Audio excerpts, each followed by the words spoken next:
मराठा आरक्षणच्या मागणीसाठी मुंबईच्या आझाद मैदानात मनोज जरांगे पाटील आंदोलनासाठी बसले आहेत।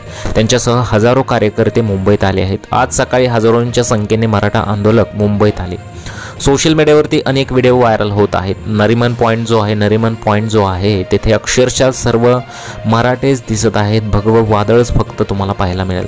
त्याचा सुद्धा व्हिडिओ आम्ही तुम्हाला दाखवणार आहोत पुढे।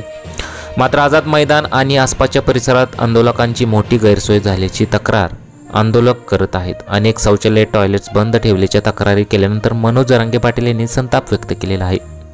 तरी सुद्धा किती मराठे इथे आलेले तुम्हाला बघायला मिळतील। नरिमन पॉइंट जो आहे मुंबईतील फेमस नरिमन पॉइंट आहे। इथे कपल्स येतात, अनेक लोक बसायला येतात, परंतु इथे फक्त आता तुम्हाला मराठीच दिसतील अशी परिस्थिती तिथे निर्माण झालेली आहे। अजून मराठी मुंबईत दाखल होत आहेत। अक्षरशः रात्री सुद्धा बरेच जण येत आहेत। पोलिसांनी मनोज जरांगे यांना मुंबईत आंदोलन करण्यासाठी केवळ एका दिवसाची परवानगी दिली होती। मात्र ही मुदत वाढवणार असल्याचे संकेत राज्य सरकारकडून देण्यात आले आहेत। याबाबत बोलताना मनोज जरांगे पाटील म्हणाले, आंदोलनाला मुदत वाढ दिली की नाही याबाबत मला कल्पना नाही, पण सरकारने असले भंगार खेळ खेळण्यापेक्षा असले डाव खेळावा आणि मराठ्यांना आरक्षण देऊन टाकावे। मनोज जरांगे पाटील पुढे म्हणाले, गोरगरिबांचे मन जिंकण्याची उत्तम संधी सरकारकडे आहे। मराठी सरकारला कधीही विसरणार नाहीत।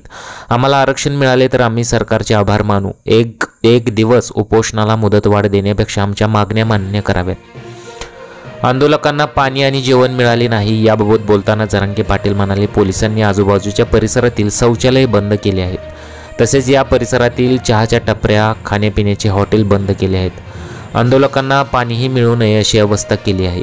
त्यामुळे काही आंदोलक CST रेल्वे स्थानकात आसरा घेण्यासाठी गेले। सरकार इंग्रजापेक्षा बेकार झाले अशी टीका जरांगे पाटील यांनी केली।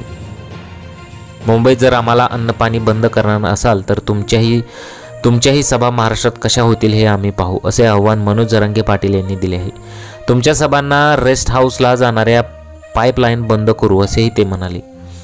मनोज जरांगे पाटील यांच्या आंदोलनाला एक दिवसाची परवानगी देण्यात आली होती। त्यामुळे किती दिवस आंदोलन चालणार असा प्रश्न विचारला असता मुख्यमंत्री देवेंद्र फडणवीस म्हणाले की आंदोलनाला एक दिवसाची परवानगी मिळाली होती, मात्र त्यांनी पुन्हा परवानगी मागितली आहे। कायद्याच्या चौकटीत राहून उच्च न्यायालयाच्या निर्देशांचे पोलीस पालन करतील, आंदोलनकर्ते आणि प्रशासन यांच्यातील हा एक प्रश्न आहे।